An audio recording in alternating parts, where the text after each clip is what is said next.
And welcome student, आप सभी का स्वागत है द ऑनलाइन गुरु में। मैं हूं सुनील शर्मा।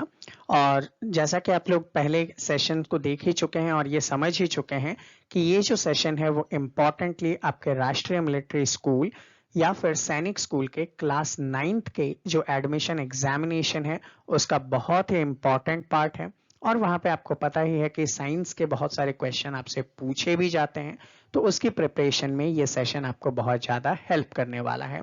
अगर आपने इसके पहले के सेशंस नहीं देखे तो वो सारे चैनल पे अवेलेबल हैं और उनका लिंक भी आप लोगों को डिस्क्रिप्शन में मिल जाएगा, तो आप उसे भी देख सकते हैं। अगर आपको टाइम पे नोटिफिकेशन नहीं आता है, आई होप आप लोगों ने सब्सक्राइब कर लिया होगा और ऑल नोटिफिकेशन पे क्लिक किया होगा, फिर भी कई बार यूट्यूब पे नोटिफिकेशन टाइम पे नहीं जाता है, तो ऐसी कंडीशन में आप मुझे इन प्लेटफॉर्म्स पे भी फॉलो कर सकते हैं और वहां पे आप लोगों को वीडियो के जो लिंक है वो आपको इजीली प्रोवाइड कर दिया जाएगा, तो जिससे भी आप लोगों को इजीली टाइम पे पता चल जाएगा कि ये सेशंस कब कब लाइव हैं और आप उसे देख सकते हैं ताकि आपके प्रिपरेशन में हेल्प मिल जाए। क्वेश्चन यहाँ पे आपसे पूछा जा रहा है कि मलेरिया इज कॉज्ड बाय। अब सबसे पहली रिक्वायरमेंट तो मैं ये मानता हूं कि आप लोग एक कॉपी एंड पेन के साथ बैठे होंगे ताकि जितनी भी इंफॉर्मेशन मैं आप लोगों को प्रोवाइड करवाऊं वो सारा का सारा आप लोग नोट डाउन कर सकें। ठीक है, तो सबसे पहली चीज यहाँ पे पूछा गया है मलेरिया के बारे में। तो मलेरिया जो है वो किसकी वजह से होता है, तो आप लोगों ने ये पढ़ा होगा कि ये प्लाज्मोडियम की वजह से होता है। अब बेसिकली ये जो प्लाज्मोडियम है ये इंसान की बॉडी में आता है, और बॉडी में कैसे आता है तो आप यहाँ पे इमेज में देख पा रहे हैं, मॉस्किटो की वजह से आता है। मॉस्किटो में भी अगर कभी क्वेश्चन पूछ लिया जाए तो आप बताएंगे कि जो फीमेल मॉस्किटो है, ठीक है। अब फीमेल मॉस्किटो में भी कौन से मॉस्किटो, तो आप बताएंगे फीमेल एनाफ्लीज जो मॉस्किटो है उसकी वजह से ये जो प्लाज्मोडियम है जिसकी वजह से मलेरिया होता है वो आपकी बॉडी में इंजेक्ट किया जाता है। तो बेसिकली ये प्लाज्मोडियम क्या है, ठीक है, क्या ये वायरस है, क्या ये बैक्टीरिया है, क्या ये प्रोटोजोआ है, क्या है ये। तो देखिएगा ये जो प्लाज्मोडियम है it is a kind of protozoa, ठीक है, प्रोटोजोआ जो दूसरे की बॉडी पे डिपेंड करते हैं अपने लिविंग एंड ग्रोथ के लिए। तो उसको थोड़ा सा आप लोग यहाँ पे याद करते हुए ध्यान रखिएगा, आपका आंसर क्या है, दैट इज प्रोटोजोआ। क्वेश्चन पूछा गया है कि फर्टिलाइजेशन इज कॉल्ड, इनमें से फर्टिलाइजेशन क्या है। तो देखिए आप लोगों ने अपने रिप्रोडक्टिव चैप्टर को पढ़ लिया होगा, वहां पे आप लोगों ने पाया होगा कि जो गैमेट्स हैं, ठीक है, अब ये गैमेट्स हैं, कौन कौन से गैमेट्स हैं, तो आपने male reproductive system and female reproductive system के बारे में पढ़ा होगा। और आपने ये भी पढ़ा होगा कि जो मेल रिप्रोडक्टिव गैमेट्स होते हैं that is known as sperm cells, ठीक है। whenever these sperm cell get mixed with ovum that is a female reproductive gamete, ठीक है। तो जब कभी भी sperm cell फ्यूज करते हैं ओवम के साथ और that process is known as fertilization। तो यहाँ पे आपका आंसर क्या होगा, that is fusion of sperms and eggs। अब बेसिकली इसके बाद के स्टेजेस के बारे में आप लोगों ने पढ़ा होगा कि they will develop as a zygote, और zygote के अंदर ये जो न्यूक्लियस है ये आफ्टर एंड आफ्टर स्प्लिट होते जाते हैं, बढ़ते जाते हैं, देन आफ्टर क्या बनता है, फिटस फॉर्म होता है, एंड देन फिटस से यंग वन एम्ब्रियो के रूप में, देन यंग वन के रूप में वो बर्थ लेता है, ठीक है। तो एक इंपॉर्टेंट थिंग आपसे यहाँ पे पूछना चाहूंगा, क्योंकि मैंने आपसे प्रीवियस सेशन में आपको पढ़ा चुका हूँ विवीपोरस एंड ओविपोरस के बारे में। तो आप कमेंट करके बताएं कि जो ह्यूमंस हैं, ठीक है, ह्यूमंस क्या है, विवीपोरस हैं या ओविपोरस हैं। आप क्वेश्चन के साथ कमेंट कीजिएगा, क्योंकि अगर अभी आप कमेंट कर रहे हैं तो मुझे पता है, लेकिन बाद में पता नहीं चलेगा। अगर आप वीडियो के लाइव होने के बाद इसे देख रहे हैं तो प्लीज क्वेश्चन के साथ कमेंट करें ताकि मैं इजीली समझ सकूं कि आपका आंसर करेक्ट है या गलत है, ठीक है। नेक्स्ट क्वेश्चन यहाँ पे आपसे पूछा जा रहा है कि tadpole is the developing stage of which of these, ठीक है। अब बेसिकली जो डेवलपिंग स्टेज है उसके बारे में आप लोगों ने पढ़ा होगा, दैट इज मेटामॉर्फोसिस, ठीक है। मेटामॉर्फोसिस में आप लोगों ने पढ़ा होगा it is a kind of developing stage जहां पे young one will develop into an adult. तो बेसिकली यहाँ पे हम फ्रॉग के साइकिल से लेकर चलते हैं, तो जस्ट लाइक फ्रॉग स्टार्टिंग में एग्स के फॉर्म में होता है, then after it convert into embryo, then tadpoles होता है, ठीक है, देन टैडपोल्स से होते हुए ये धीरे धीरे young frog and adult frog में कन्वर्ट हो जाता है। तो this entire process is known as metamorphosis. और ये जो टैडपोल वाली स्टेज आती है, देखो मेटामॉर्फोसिस बहुत सारे ऑर्गेनिज्म में होता है, ये बटरफ्लाई के अंदर भी होता है, ठीक है। आपने सिल्क मॉथ के बारे में पढ़ा होगा, सिल्क मॉथ में भी ये फेज आता है, ठीक है। बटरफ्लाई में भी ये फेज आता है, फ्रॉग्स में भी ये फेज आता है, लेकिन इनके जो यंग वंस हैं उनका नाम सब में अलग अलग होता है, ठीक है। तो टैडपोल जो है वो किसके अंदर होता है, तो that is the answer, known as frogs. Again आपके सामने वही क्वेश्चन आ जाता है विविपोरस एंड ओविपोरस से related. So the question is viviparous organism are the ones who. तो यहाँ पे क्वेश्चन पूछने का जो तरीका है वो थोड़ा सा चेंज कर दिया गया है। पहले वाले सेशन में आप लोगों ने देखा था कि वहां पे एग्जाम्पल के थ्रू आपसे पूछा गया था कि which of these is viviparous and oviparous. अब यहाँ पे एग्जाम्पल नहीं पूछा, इनके प्रॉपर्टीज के बारे में पूछा है, ठीक है। तो देखिएगा विविपोरस और ओविपोरस को हम थोड़ा सा एक्सप्लेन कर लेते हैं। ओविपोरस के बारे में हम पहले सेशन में भी यही जानते आ रहे हैं कि oviparous are animals that refer that produces eggs that mature and hatch after being expelled out of the body. That means ये egg laying species होते हैं, जबकि विविपोरस क्या होते हैं, they are the organism that birth the young ones और individuals. तो that means जो यंग वंस को डायरेक्टली बर्थ देते हैं that are known as viviparous organism. Next question आता है लाइक चार्ज। अब देखो यही एग्जाम्पल आपको याद आ रहा होगा कि जब मैंने प्रीवियस सेशन में पढ़ाया था। तो बेसिकली ये जब सारे सेशंस आप कवर करोगे ना तो आपको लगेगा कि सब कुछ याद हो चुका है आपको, ठीक है। रीजन एक के साथ एक्सप्लेनेशन जब मैं ऐड करता हूं तो आपको बहुत सारी चीजें पता चलती हैं। याद करो मैंने प्रीवियस सेशन में आप लोगों को बताया था मैग्नेटिक फ्लक्स के बारे में, ठीक है। मैग्नेटिक फ्लक्स के बारे में मैंने आप लोगों को बताया था मैग्नेटिक वेव्स होती हैं जो कि नॉर्थ पोल से निकलती हैं और साउथ पोल में एंटर कर देती हैं। और उसी के कारण क्या होता है कि जब अपोजिट पोल्स आते हैं तो ये क्या करते हैं, एक दूसरे को अट्रैक्ट करते हैं। जबकि जो लाइक चार्जेस होते हैं, जब सेम चार्ज होते हैं या एक जैसे होते हैं, जस्ट लाइक आपने यहाँ पे नॉर्थ पोल के सामने नॉर्थ पोल रख दिया तो they will repel each and every one. So that means यहाँ पे लाइक चार्जेस क्या करते हैं, रेपेल करते हैं, जबकि अनलाइक चार्जेस क्या करते हैं, वो एक दूसरे को अट्रैक्ट करते हैं। सेकेंड थिंग, यहाँ पे ये भी क्वेश्चन आपसे पूछा जा सकता था कि ये किस टाइप का फोर्स है। अब आपने ये भी पढ़ा है कि जब फोर्स आपने देखा तो दो टाइप का पढ़ा, एक आपने पढ़ा कॉन्टैक्ट फोर्स और एक आपने पढ़ा नॉन कॉन्टैक्ट फोर्स, ठीक है। तो आप यहाँ पे कमेंट करके मुझे बतलाओ कि मैग्नेटिक फोर्स जो है वो कॉन्टैक्ट फोर्स है या नॉन कॉन्टैक्ट फोर्स है, ठीक है। लिखिए मैग्नेटिक फोर्स और उसके आगे लिखिए कॉन्टैक्ट या नॉन कॉन्टैक्ट फोर्स, ठीक है। Next thing, which is the nearest planet to the sun. तो अब यहाँ पे आपको सारे प्लैनेट्स एक सिक्वेंशियल ऑर्डर में याद होने चाहिए, ठीक है। ये डायग्राम आपके लिए हेल्प करने वाला है जिसमें आप लोगों ने देखा हो कि सन से अगर हम चलें तो Mercury, Venus, Earth, Mars, Jupiter, Saturn, Uranus and Neptunes available हैं। अब आप बोलोगे सर याद करने में थोड़ी सी दिक्कत होती है। चलो कोई दिक्कत नहीं है, हम एक ट्रिक जनरेट करते हैं, आप लोग नोट डाउन कीजिए। देखिए मरकरी का M, वीनस का V, अर्थ का E, M, J, S, U और N ले लेते हैं, ठीक है। ट्रिक बनाते हैं, M for my, V for very, E for efficient, M for mother.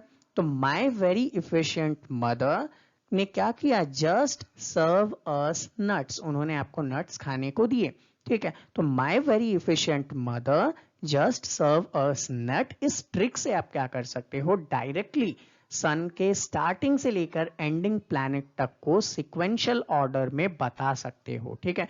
तो यहाँ पे जो सन के नियरेस्ट प्लैनेट है वो कौन है, तो आप आंसर देंगे easily, that is mercury.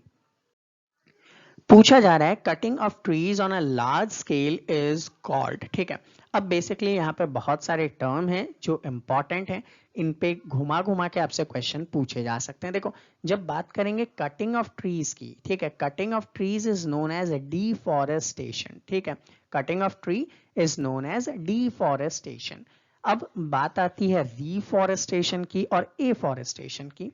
Afforestation क्या होता है, आपने यहाँ पे कुछ कुछ प्लांट तो थे, आपने और प्लांट ग्रो करने स्टार्ट किए, दैट इज एफॉरेस्टेशन। और रीफॉरेस्टेशन, यहाँ पे कुछ भी नहीं है, सब कट कर दिया आपने, टोटल डिफॉरेस्टेशन हो गया। देन आफ्टर आपने वहां पे वापस फॉरेस्ट को जनरेट करना स्टार्ट कर दिया, तो दैट इज रीफॉरेस्टेशन।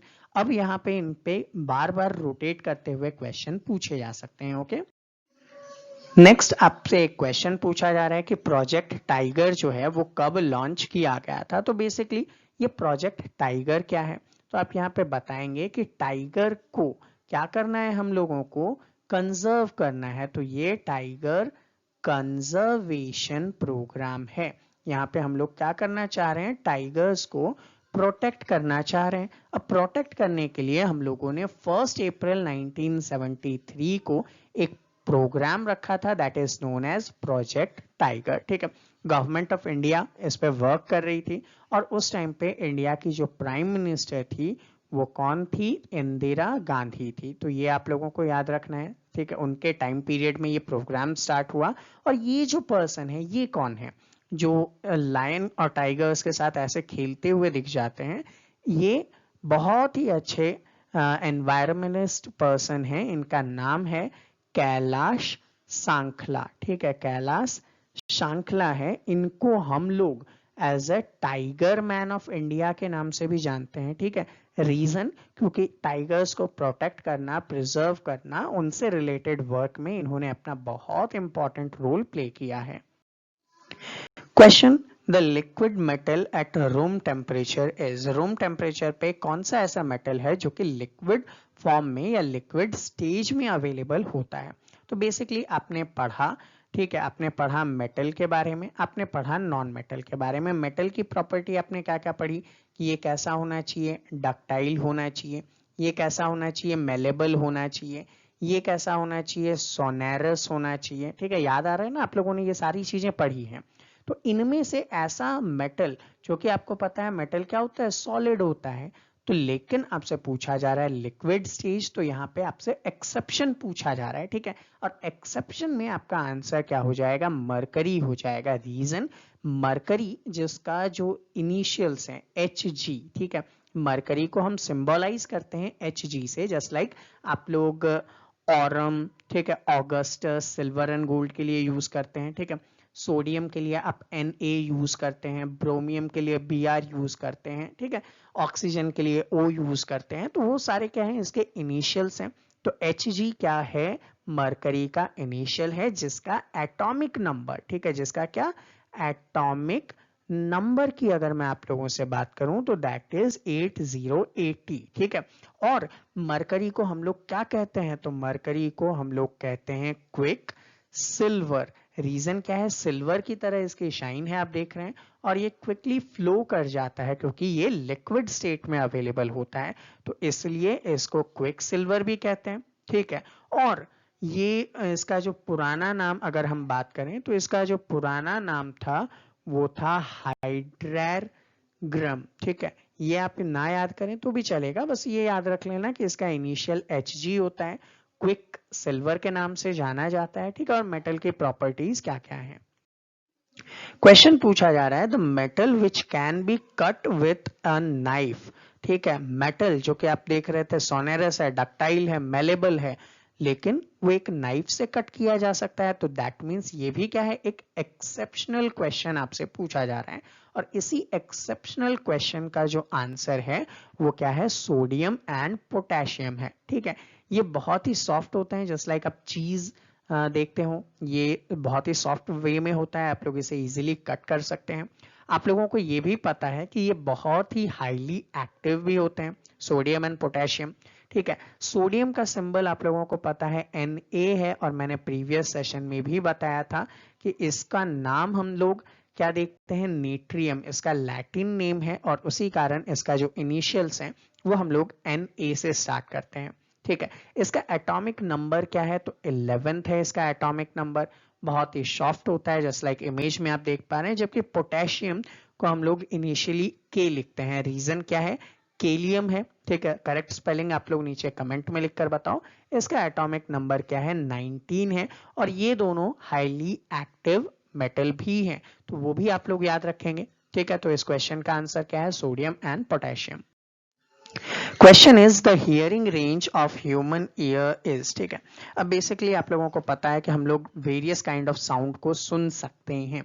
ठीक है, साउंड आप लोगों को पता है एक पर्टिकुलर वेव के फॉर्म में आपके ईयर्स तक पहुंचता है। ठीक है, साउंड की एम्पलीट्यूड भी है और इसकी जो फ्रीक्वेंसी है पर सेकंड ये कितने ऐसे अप एंड डाउन यानी कि ऑसिलेशंस करता है, that is known as its frequency. तो यहाँ पे फ्रीक्वेंसी को मेजर किस में करते हैं? तो आप बताएंगे फ्रीक्वेंसी को मेजर करने की जो यूनिट है दैट इज हर्ट्स है, जिसको शॉर्ट फॉर्म में हम HZ लिखते हैं। तो यहाँ पे क्वेश्चन में जो ऑप्शंस गिवन है ये इनकी फ्रीक्वेंसी रेंज गिवन है। ठीक, तो अब जो ह्यूमन सुन सकते हैं वो 20 से लेकर 20,000 हर्ट्स तक को आप लोग सुन सकते हैं। ठीक है, तो यहाँ आंसर क्या हो जाएगा? 20 to 20,000 हर्ट्स। लेकिन कुछ ऐसे हैं जो कि बिलो, मतलब जिसकी फ्रीक्वेंसी बिलो 20 हर्ट्स हो, उनको हम लोग क्या कहेंगे? तो आप बताओगे कि इनको हम लोग इंफ्रा सोनिक साउंड कहते हैं। किसी किसी की फ्रीक्वेंसी जो है वो 20,000 हर्ट्ज से अबव की हो तो उनको हम लोग क्या कहते हैं? तो हम लोग उनको अल्ट्रासाउंड के नाम से भी जानते हैं। ठीक है ना, ये सारी चीजें आप लोग इजीली पढ़ चुके हो। Okay, next question, which of the following can spread AIDS. ठीक है, अब आप लोगों ने इसका जो फुल फॉर्म है वो मेरे को प्रीवियस सेशन में कमेंट करके बता ही दिया था। ठीक है, यहाँ पे फुल फॉर्म मैं बता देता हूँ और आपको ये बताना है कि ये किस वायरस की वजह से फैलता है। ठीक है, तो फुल फॉर्म आप लोग देख लीजिएगा। इसका जो फुल फॉर्म है that is acquired immuno deficiency syndrome. ठीक है, डेफिशिएंसी सिंड्रोम SYNDROME है। ठीक है, एक्वायर्ड इम्यूनो डेफिशिएंसी सिंड्रोम इसका फुल फॉर्म है। ये एक डिजीज है जो वेरियस मेथड से स्प्रेड होता है। ठीक है, अब इसके मेथड ऑफ स्प्रेड क्या क्या हो सकते हैं? अगर सेक्सुअल कांटेक्ट है, ठीक है, किसी भी इन्फेक्टेड पर्सन से, तो ये फैल सकता है। सेकेंडली ये फैल सकता है ट्रांसफ्यूजन ऑफ इन्फेक्टेड ब्लड, जो कि ऑप्शन में ही गिवन है, वहां से ये स्प्रेड होता है। अगर कोई प्रेग्नेंट मदर है और ब्रेस्ट फीडिंग करती है अपने चाइल्ड को, तो वहां से भी क्या होता है कि ये डिजीज स्प्रेड कर सकता है। ठीक है, तो ये बेसिक बेसिक फंक्शंस हो सकते हैं जिनके through infected needles and syringe वगैरह का यूज करते हैं तो भी ये स्प्रेड हो सकता है। ठीक है, तो उनसे अदर देन जितनी भी चीजें हैं उनसे ये स्प्रेड नहीं होता है। ठीक है, तो ये आप लोगों को थोड़ा सा याद रखना चाहिए। Next question is, which among the following is the changes seen in girls during the puberty? आप लोगों ने various changes के बारे में पढ़ा होगा during the puberty. In females there are breast development, ठीक है, और there is a development in the lower body of the females. तो यहाँ पे आपका जो particular answer हो जाएगा वो breast development हो जाएगा। बाकी जो other developments हैं just like broader shoulders, तो ये किस में होते हैं? बॉयज में होते हैं। ठीक है, क्रैकिंग ऑफ वॉइस भी किस में होती है? बॉयज में होती है। ग्रोइंग ऑफ फेशियल हेयर्स भी किस में देखा जाता है? That is seen in boys. ठीक है, तो जो चेंजेस ड्यूरिंग द पुबर्टी है वो बॉयज एंड गर्ल्स में डिफर करते हैं और उनको आप लोगों को याद रखना है।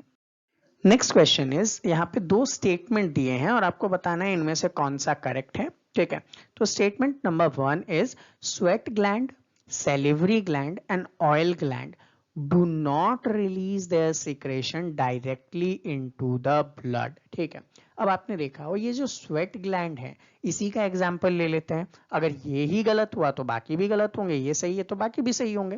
तो आपने ये देखा कि जो ह्यूमन फेस है, ठीक है, एक गंदे से ड्राइंग बना लेते हैं हम। यहाँ पे आपकी आईज हैं, ये नोज है, ये आपका फेस है। ठीक है, स्माइलिंग फेस, ये आपके हेयर्स हैं। अब यहाँ पे आपने देखा आपके फेस पे ऑयल एंड सिबैकस ग्लैंड्स होते हैं जिससे ऑयल्स वगैरह सीक्रेट होता है। तो क्या ये सीक्रेशन ब्लड में होता है? तो आप बताओगे नहीं, ये तो डायरेक्ट बाहर निकल जाता है और इसने भी तो ये कहा है कि do not release directly into the blood, तो करेक्ट स्टेटमेंट है ये। तो भैया स्टेटमेंट नंबर 1 तो करेक्ट है। अब second, these gland do not have duct, क्या इनमें डक्ट नहीं होते? तो भैया सैलिवरी ग्लैंड, सलाइवा आपके टंग से स्प्रेड होता है, उनमें बहुत सारे छोटे छोटे बर्ड्स होते हैं, तो क्या ये वहां से स्प्रेड नहीं होता क्या? आपके टंग के left and right hand part पे सैलिवरी ग्लैंड्स होते हैं, तो क्या वहां पे डक्ट्स नहीं होते? बिल्कुल गलत है, वहां पे डक्ट्स होते हैं। तो स्टेटमेंट नंबर सेकंड गलत है, तो आपका आंसर क्या होगा? Only statement 1 is correct. Next question, in which of the following organism does metamorphosis take place? ठीक है, अब मेटामॉर्फोसिस आपको पता है ग्रोइंग अप स्टेज है, जहां पे यंग वन से अडल्ट वन में कन्वर्ट होते हैं। ठीक है, यंग वन से अडल्ट में कन्वर्ट होते हैं, और ये जो स्टेजेस होते हैं प्रीवियस क्वेश्चन में भी मैंने डिस्कस किया है, बटरफ्लाई, सिल्क वॉर्म, फ्रॉग, इन तीनों में होते हैं। याद करो, हमने बात की थी फ्रॉग्स के अंदर एक stage that is known as tadpole. ठीक है, वो आपने यह पढ़ा होगा, तो यहाँ पे आंसर क्या होगा? ऑल ऑफ द अबव होगा। ठीक है, जबकि बटरफ्लाई के अंदर ये जो स्टेज होती है that is known as pupa. ठीक है, सिल्क वॉर्म में क्या स्टेज होती है? चलो कमेंट कर दो आप लोग। Next question is which of the following is the site of fertilization in humans? ठीक है, नेक्स्ट अब आप लोगों ने यहाँ पे male reproductive organ and female reproductive organ के बारे में पढ़ा है। ठीक है, in the stage of fertilization आपको पता है कि there is a fusion of a male gamete that is known as sperm into a female gamete that is known as ovum. ठीक है, तो basically ovum is produced by these ovaries and ये कहाँ पहुंचते हैं? इस प्लेस पे पहुंचते हैं that is known as fallopian tube. तो स्पर्म जब एंटर होता है तो स्पर्म एंड ओवम मीट करते हैं एक पर्टिकुलर प्लेस पे that is known as fallopian tube, और यहीं पे फर्टिलाइजेशन होता है, तो this is known as fallopian tube.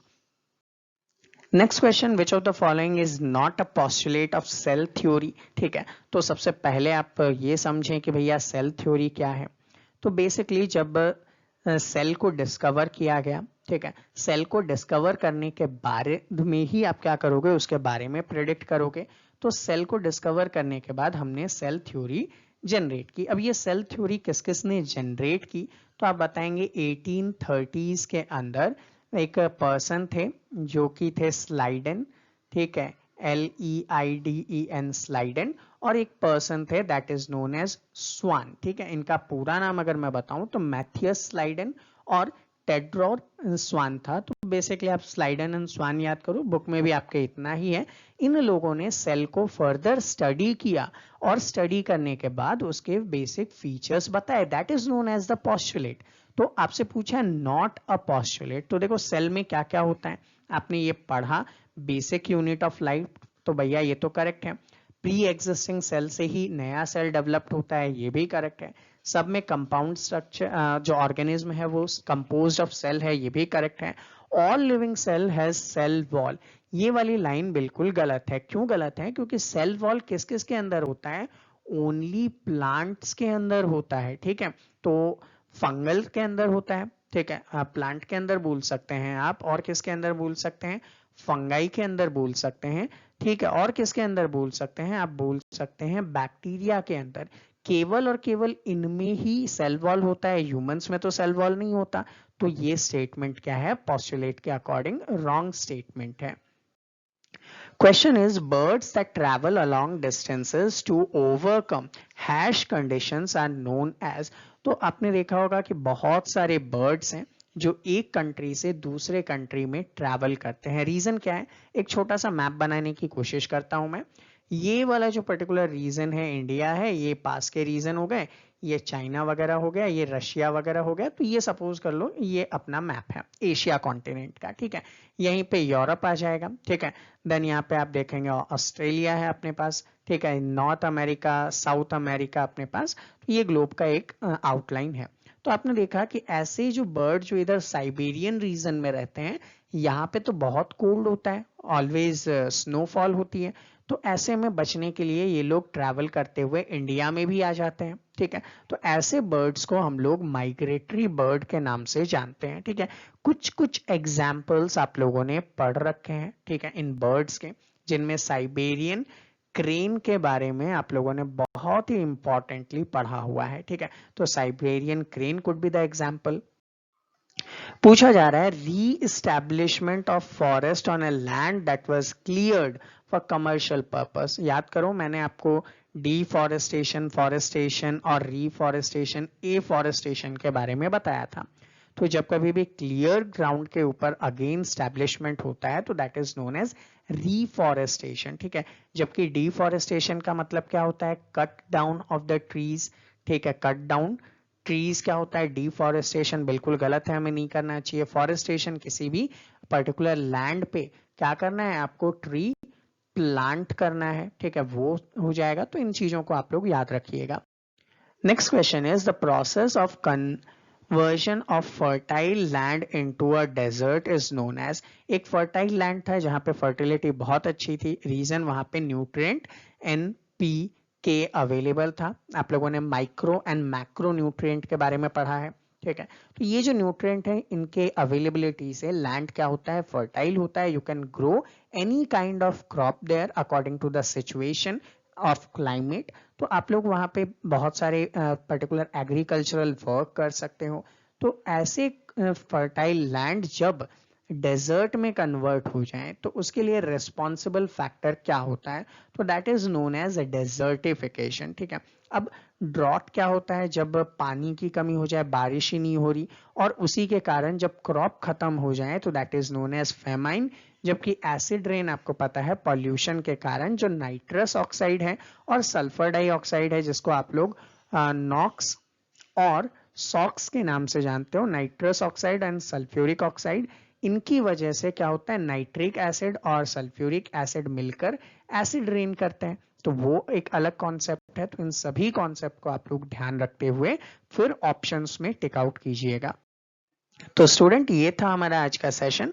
I hope आप लोगों ने सारी चीजें इजीली समझी है, कोई भी डाउट या क्वेरी आपके माइंड में नहीं रही है। और अगर फिर भी डाउट एंड क्वेरी रही है तो आप कमेंट कर सकते हैं, ठीक है। अगर और भी क्वेश्चंस आपको पूछने हैं तो आप लोग मुझे व्हाट्सअप कर सकते हैं अगर इन वीडियोस के लिंक आपको नहीं मिल रहे, ठीक है। तो 653468, ठीक है, ये नंबर है मेरा 7737653468। यहाँ पे आप लोग केवल और केवल व्हाट्सएप ड्रॉप कीजिए, ठीक है। आप लोगों की जो क्वेरी है जनरल साइंस से रिलेटेड वो आप लोग पोस्ट कीजिए एंड पोस्ट करने के बाद 24 आवर्स के अंदर आपको रिप्लाई मिल जाएगा, ठीक है। तो तब तक के लिए थोड़ा सा पेशेंस रखें। कई बार बच्चे जस्ट व्हाट्सएप पे मैसेज ड्रॉप किया और बोले सर आपने बताया नहीं, तो बेटा अगर मैं क्लासेस वगैरह में हूँ तो आपको रिप्लाई नहीं दे पाऊंगा, ठीक है। तो एग्जैक्टली इतनी अंडरस्टैंडिंग आप में भी होनी चाहिए। आप जस्ट कमेंट करें या फिर आप जस्ट एक व्हाट्सएप पे टेक्स्ट मैसेज ड्रॉप करें, आपको 24 आवर्स में रिप्लाई मिल जाएगा। और अगर आपको कॉल करके भी कुछ पूछना है तो पहले आप व्हाट्सएप पे एक अपॉइंटमेंट ले लें, एक टाइम पीरियड ले लें, देन आफ्टर आप उसी टाइम पीरियड पे कॉल करें, ज़्यादा बेटर होगा, ठीक है। और इन पर्टिकुलर प्लेटफॉर्म्स पे भी आप मुझे फॉलो कर सकते हैं, वहां पे भी आपके लिए बहुत इंपॉर्टेंट पोस्ट रेगुलरली किए जाते हैं। तो मिलूंगा मैं आपसे अगले सेशन में, तब तक के लिए जय हिंद।